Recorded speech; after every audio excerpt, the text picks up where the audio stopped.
ગઈકાલે રવિવારે મહાશિવરાત્રીનો સૌથી મોટો તહેવાર હતો, જેને અનુલક્ષીને જામનગરના શિવભક્તો દ્વારા શિવ શોભાયાત્રાનું આયોજન કરવામાં આવ્યું હતું. પરંતુ સ્થાનિક પોલીસ અને આયોજકો વચ્ચે થોડી ચકમક થઈ હતી, જેને લઈને સમગ્ર શહેરમાં ચકચાર મચી ગઈ છે.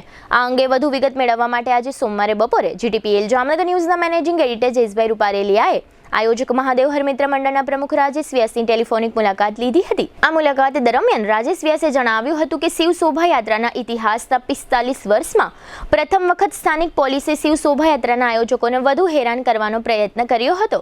તેમજ શિવ શોભાયાત્રા યોજવામાં આવી તે પહેલા પોલીસ વિભાગ દ્વારા આયોજકો પાસે વિવિધ પ્રકારની વિગતો અને માહિતીઓ માંગીને આયોજકોને ખૂબ જ દોડાદોડી કરવામાં આવી હતી.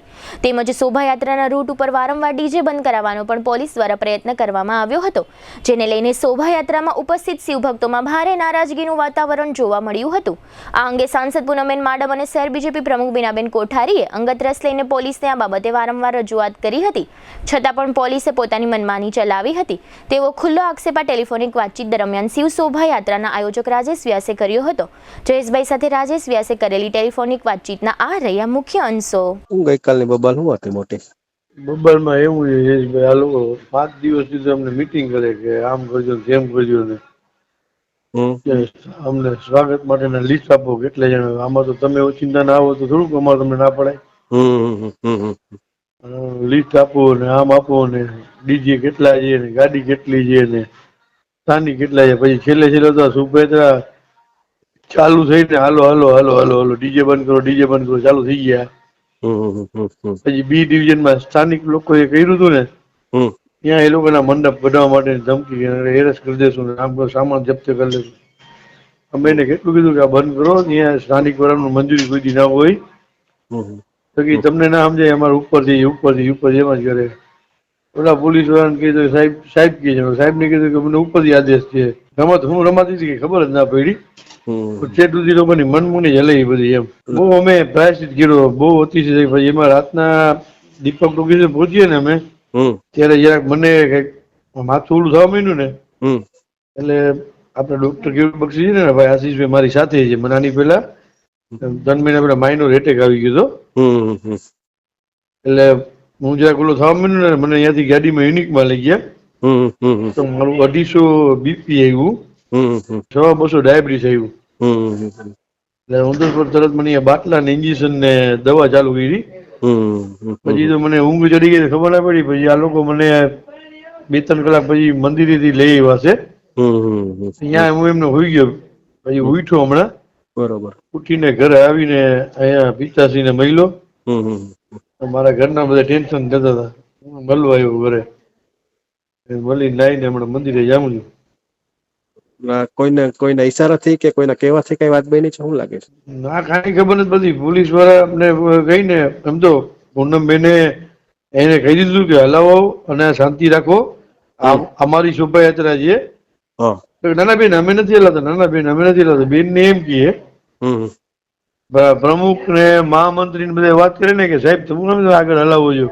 અમે ક્યાં હલાવી એને ના પાડે કે અમે નથી હલાવતા. ઈ ફોનમાં ના પડે. પછી તો એ સતવારા સમાજ વાળા નારાજ થઈ ગયા છે. ભગવા રક્ષક, ભગવા યોદ્ધા, સ્થાનિક લોકો નારાજ થઈ ગયા છે.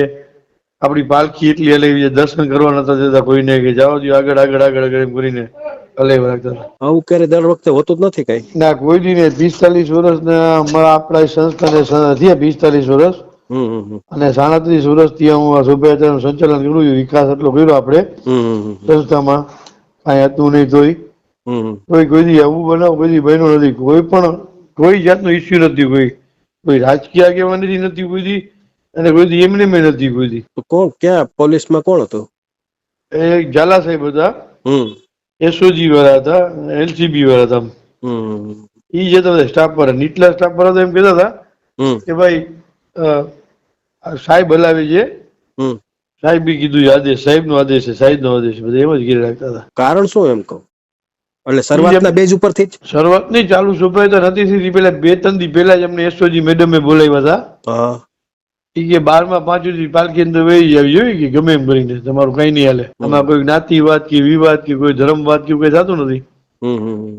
શિવરાત્રી નો શિવ નો ઉત્સવ હોય છે, રામનો ઉત્સવ હોય છે. પછી ઝાલા સાહેબે 4-5 મિટિંગ કરી. બી ડિવિઝનમાં અમને 10 ધક્કા ખવડાવ્યા.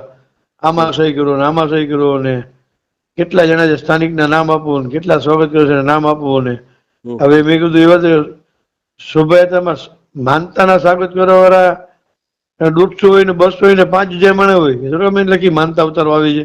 હમ, હમ, સ્થાનિકમાં તો તમને મન થઈ ગયું હમ, કે ભાઈ શિવરાત્રી જઈએ તો તમારા ગ્રુપ અથવા તમારા પરિવાર તરફથી તમે ક્યાંક સાઈડમાં મંડપ નાનું રાખીને સ્વાગત કર્યું તો હમ, અમે તમારું નામ ના લખ્યું અમારે તમને હું નહીં કરવા દેવાનું હમ.